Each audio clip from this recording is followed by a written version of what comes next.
Hey guys, wanted to do a quick walk around review of the 2022 Can-Am Lone Star HD10 Defender Max. It's a mouthful. Picked this machine up about a week ago, and I got some accessories we're going to put on it and some things we're going to do to it, and I haven't made it there yet, but I wanted to give you a quick run around before we get that stuff done, so I can kind of show you what it looks like. Pretty stock, although this unit actually had some things done to it before I picked it up from the dealership, which I was a fan of. But let me show you what we're working with, and then we can talk about some of the things I'm going to do to it.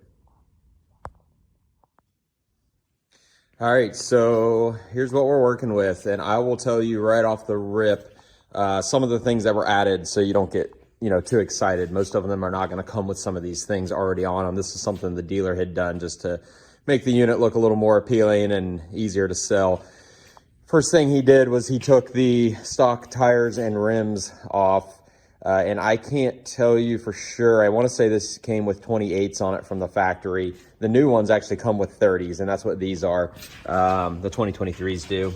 He put these metal FX off-road rims. They're 15-inch rims. And then he put these Pro Armor 30-inch tires. I believe they are 10s on the front and the back. They're 30, 10, 15s all the way around. I believe from the factory they have 9s on the front and 10s on the back. That's the width of the tire. So these are uniform, but they look really nice, and they really they give some extra height to the unit, and they just, I don't know, I thought it really popped. I was actually going back and forth between this and the XMR, but the XMR, I mean, it's got some things like the snorkel. For what I'm going to use it for, I don't feel like that's going to be necessary. But the XMR has taller tires on it, which is what drew me to this, is it was already set up and I didn't have to pay to do that, or maybe I did pay to do that. But anyway, it's got the winch on it, which is factory. That's all factory. The dealer added these side mirrors. They seem to be pretty good. They don't seem to bounce around or vibrate too much, but I've only put 7 miles on this, so I can't tell you for sure how good they are. He also added this rear view mirror here, and he added the JL Audio Can-Am roof. Those were additions. He put the back glass in it, which is just like a polycarbonate windshield. And then he added the polycarbonate windshield also, which has the vents in it. And you just loosen this up and they slide open or shut to block your wind or let it in. So those are the things that he added. I don't think I'm missing anything. One of the big things with these units is they don't come with radios, and that was one of the big things I wanted. I wanted to have a radio.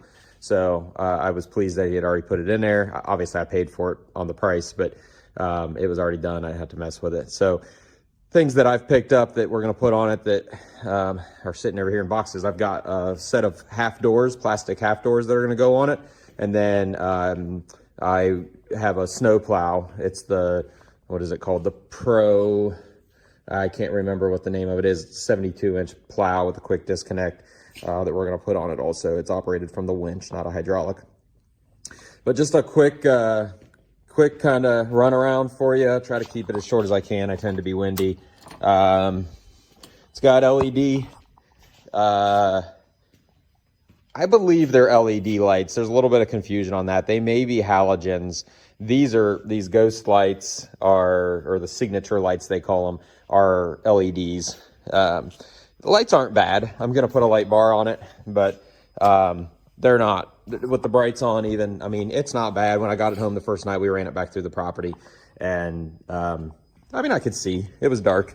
We could see. It wasn't bad, but it wasn't as good as it could be. So we'll be putting some, I'm going back and forth on whether I want to do the light bar here on the front, on the bumper, or whether I want to do the one across the top. Maybe both, I don't know. And then I'm going to put a couple cubes or something on the back too, so that you can see when you're backing up at night. This is a compartment that houses your fuses. It's a little clunky to get into. You got to pull it out. You can see it's got these little guys here that snap into these rubber grommets. So you've got, honestly, I can't tell you, you got fluid up here. I don't know if that's brake. It might be brake, might be power steering, might be both. And then you've got fuses, and you have extra wires up underneath here that are already running through the firewall for things like LED lights and things of that sort. What else can I tell you? So this is a Lone Star Edition, so we've got the nicer seats in it. They're actually very comfortable. They're bolstered. They kind of hold you in here a little bit. They kind of wrap around you, which is nice. The center folds down. It's even got channels and whatnot in it, so that when you do shut it, all the water is going to run right out the back and not get stuck in there and get moldy, nasty. These seats do come out. I learned that somewhere, but same deal. It's got like the little prongs with the rubber grommets that stick in here. So if you just pull out on this and then pick up on it, it comes up off the bar. So you can take these out, like if you wanted to try to take them out and wash them, or I guess even replace them. This seat slides forward and backward, and that's it. It does not, it just goes forward and backward. These seats, every other seat in here lifts up. They do make storage compartments that go underneath the driver's seat and the center seat, but they're open tops, just kind of a place to put something so that it doesn't fall out on you. But it's not going to keep it like free from dust and rain. This seat pops up and it's got this storage box under it, and these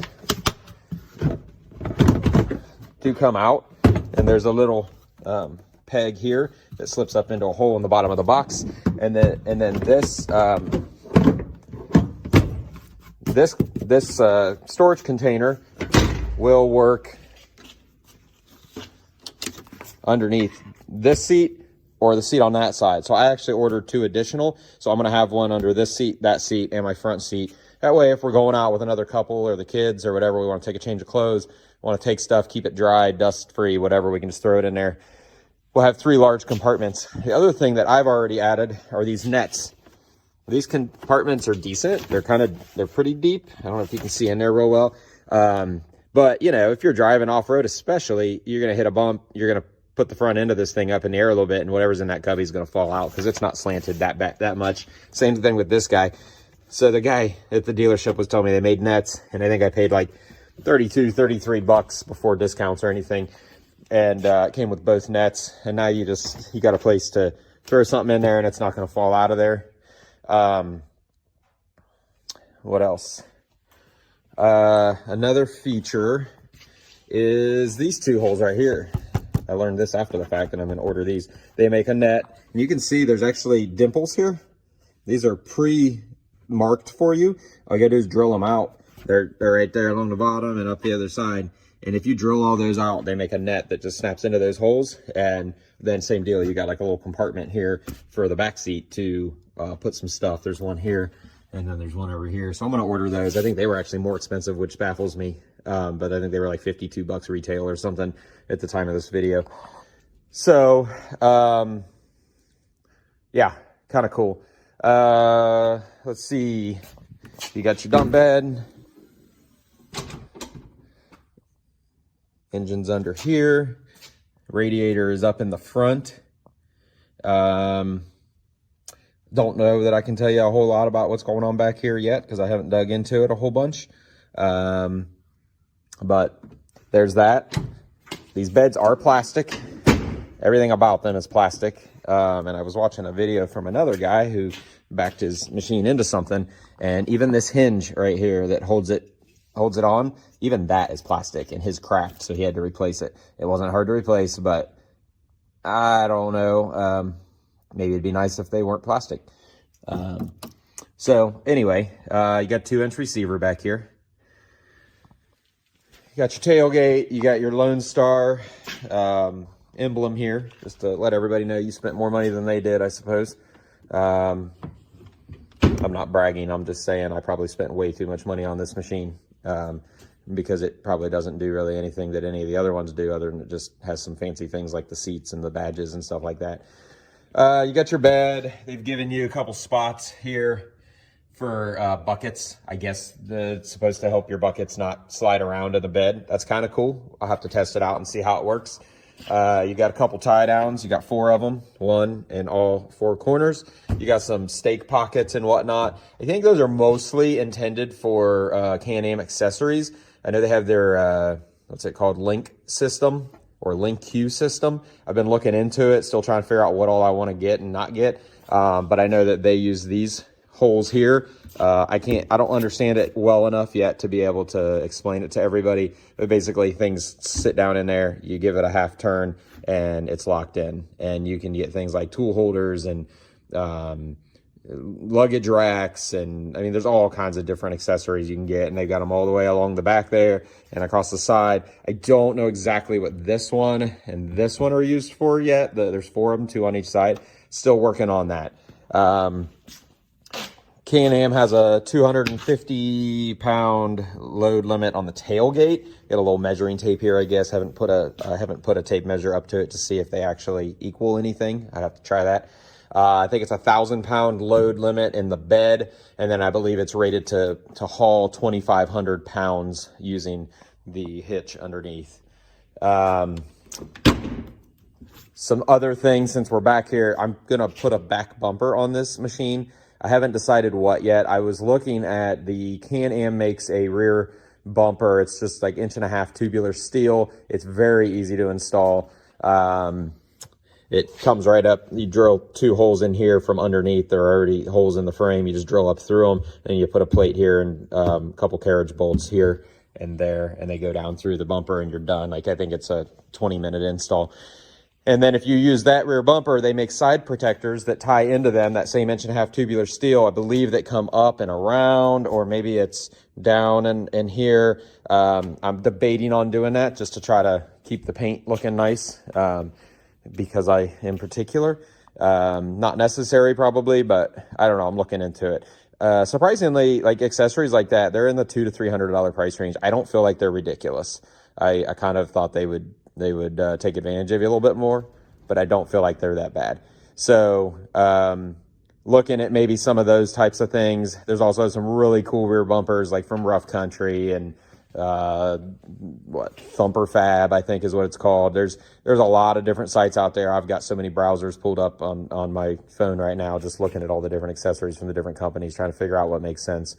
But I'm probably gonna do a rear bumper and maybe side protectors. Can-Am also makes a side rail bed protector, and what I'm confused on right now, and I'm still looking for the information, is I believe it canters out a little bit so that it does not block the use of these, and that's one of the reasons I haven't ordered it yet, because I don't necessarily, I'm trying to figure out what all I want to do with these quick link or these link system holes, and I just want to make sure I'm not going to block them if I put a bed rail protector on. But the bed rail protector is, again, a tubular steel that just kind of comes up and runs back, and it looks cool, and it's going to give you a place for tie down, to wrap a strap around or whatever. It makes your bed a little bit taller just to help maybe keep things in there. So those are some things that I'm messing around with, all kinds of different ideas back here, trying to figure out what I want to do. And then probably either an LED strip up there or a couple cubes up in the corner. And some of the rear bumpers come with reverse lights and things like that. So just other ideas.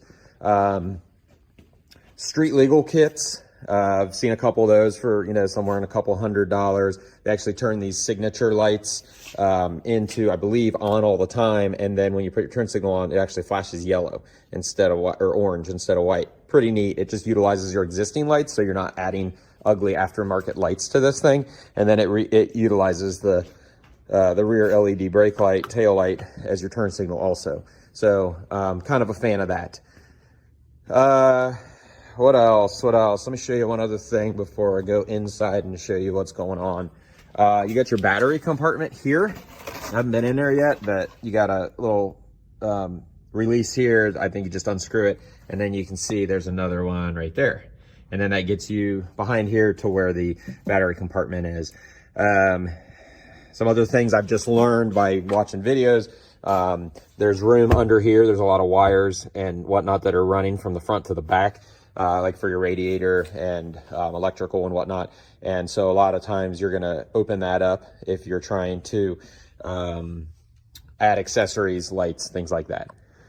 So I think that is pretty much it on the outside. Oh, the Lone Star, the 2022 at least, and I think all of them come with the, they call them rock guards or rock crawlers. It's a steel skid plate to protect your plastics. So if you end up on top of a rock or something, you're not going to crack it. And then if you look up underneath, if I can show you, the whole bottom is solid.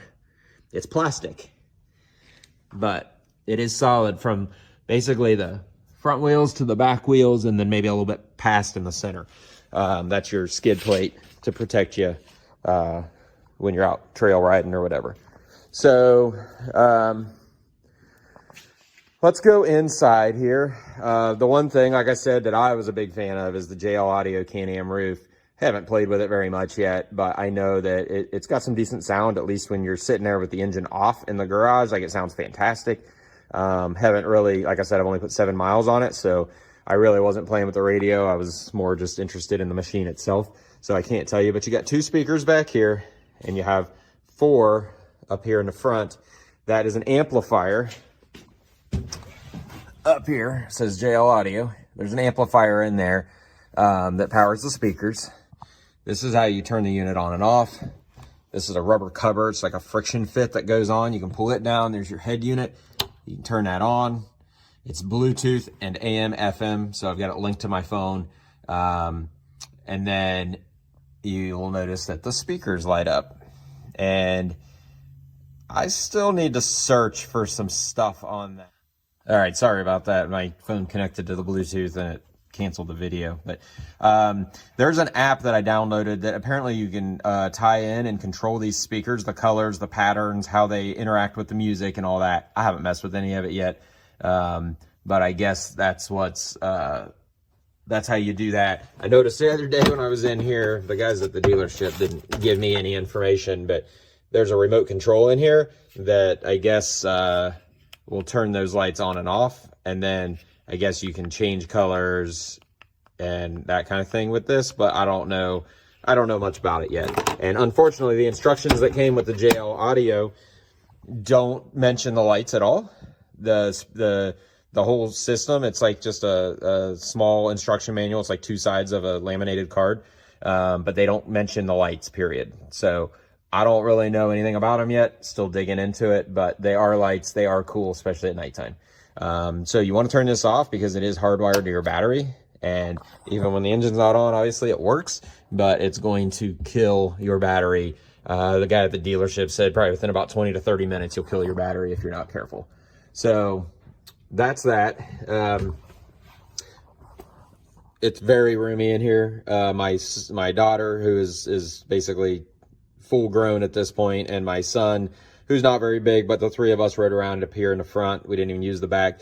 And I mean, we weren't cramped at all. We're not big people, but it was not cramped. We felt comfortable. You got a cup holder here. You got another cup holder here. You pull your center console down, you're gonna have 2 cup holders here in a little compartment. Little armrest here. That guy also folds down in the back. For the people in the rear, they have 2 cup holders there. The same exact setup. You got this storage box, which you pick that handle up and unlocks it. You can actually pick it up, take it out. I've heard people call it a toolbox. I don't know that it's a toolbox, but it's a place maybe to put your valuables. And then when you go in, if you're staying someplace, you take it out at night. It's got another tape measure there, I guess. I don't know. Just pointing it out to you. You have a 12-volt charger port here for whatever device you want to plug in there. Just normal cigarette lighter. And then this is going to be your controls for your dash. That's going to do, you got normal mode, eco mode, and work mode, which just, I think, controls the gearing and the speed maybe even. But again, I'm not super familiar with that yet. Feel free to ask me questions in the comments. I might know more by the time you ask. This is your rear def lock. If you want to lock in your rear wheels, that's your four-wheel drive high and low. Up here you have park, reverse, neutral, high and low. Like when I went to climb onto my trailer, when I first picked this up, it's a big beaver tail trailer, and to get up there, I had it in high and I got halfway up the ramp, and that was it. So I put it down to low, and it crawled right up there, no problem. And I actually was scanning through the instruction manual the other day, and they actually said when you're loading on and off a trailer, you want to do it in low. No horn on this guy, but I've seen people add them. You got your key here. Over here, you got your headlights, low, high. That's your winch controller. I've read that maybe you can get a remote for that, which would be nice. You know, you get this thing stuck someplace. You might not want to sit in it while you're trying to pull it out with the winch. So it might be nice to be able to do it remotely. Down here, you got another little compartment, decent size. It's got your dynamic power steering, which I can't tell you much about that. I was reading about it a little bit in the owner's manual. Seems like a neat feature, but you got a tilt steering wheel. So that steering wheel will go up and down.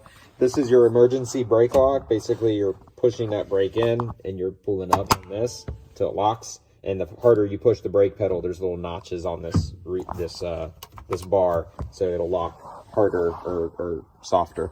Got your gas pedal down there. You got a couple places to like set your feet, like down here. This is a place to put your boot. Same thing over there for the passenger. You got a little guy here to kind of rest your foot against, maybe. Keep you from slipping off the gas pedal as easily. Got a nice bar in here. There's your Lone Star badge again. This is where a heater would sit if we had one. I don't. I'm sure right now, because it's wintertime, I kind of wish I had the heater, but I'll get over it. There's actually aftermarket, like Inferno heater, make something you can put in there. I've thought about it. I don't know if I'll mess with it yet or not.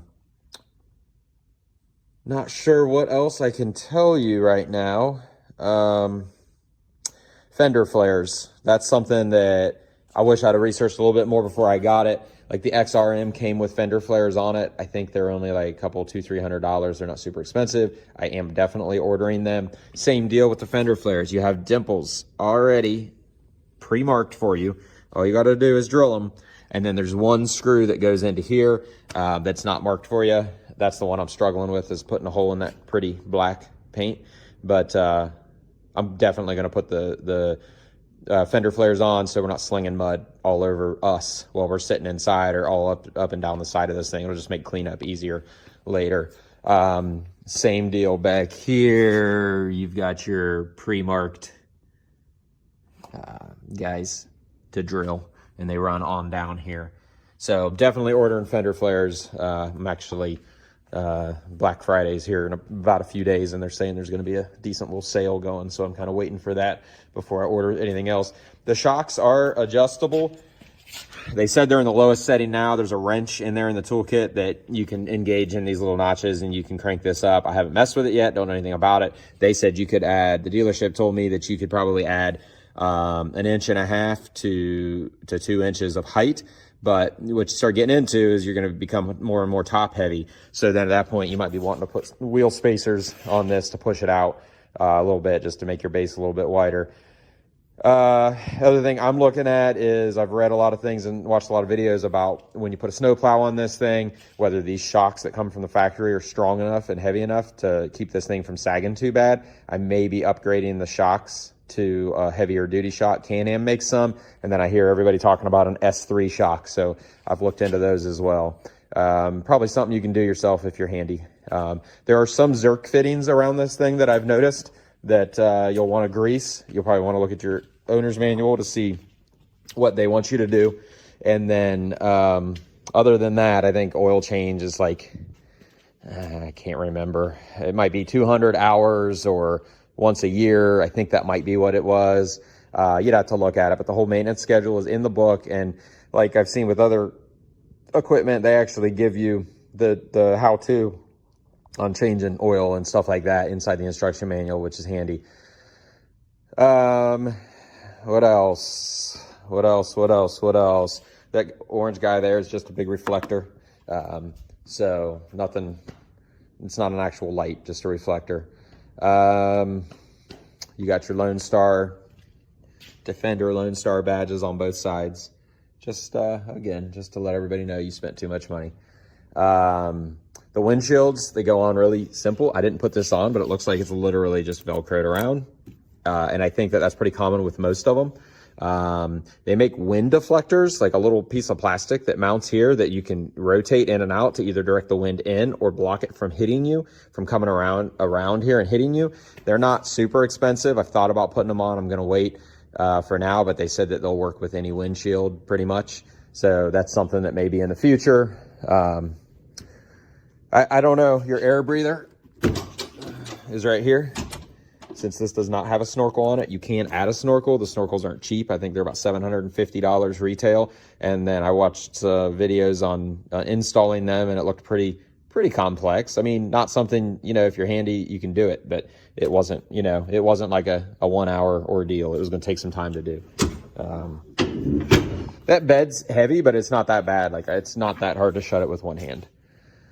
Tailgate is smooth as can be. I love the tailgate on these. I'm not sure how they are on Polaris's or anything else, but real smooth. It's nice to work with. So this is called Timeless Black. It's really hard to see unless you're out in the sunlight, but there's actually a copper fleck inside the paint. You're probably not gonna be able to see it in a video, and it's kind of dirty now. It's just got dust. Maybe there you might be able to see that copper fleck a little bit, but it's really pretty when you get it in the right light. So otherwise it just looks black. So hit me up if you have questions. I try to answer all the questions and comments that people leave me on my videos. This is all new to me. I'm learning as we go. So I'll know more probably by the time you leave comments. I'm gonna be adding some accessories. I'll probably do some how-tos when I do that, like putting the doors on. I'll probably do a how-to video on that as I do my first maintenance on it and whatnot. Probably do videos on that too, just to help guys out. If you've looked at anything else on my page, you'll notice that my tractor review video was one of the first videos I put up, and I did that because when I was trying to buy it, just like when I was trying to buy this, a lot of times the dealers just don't know enough.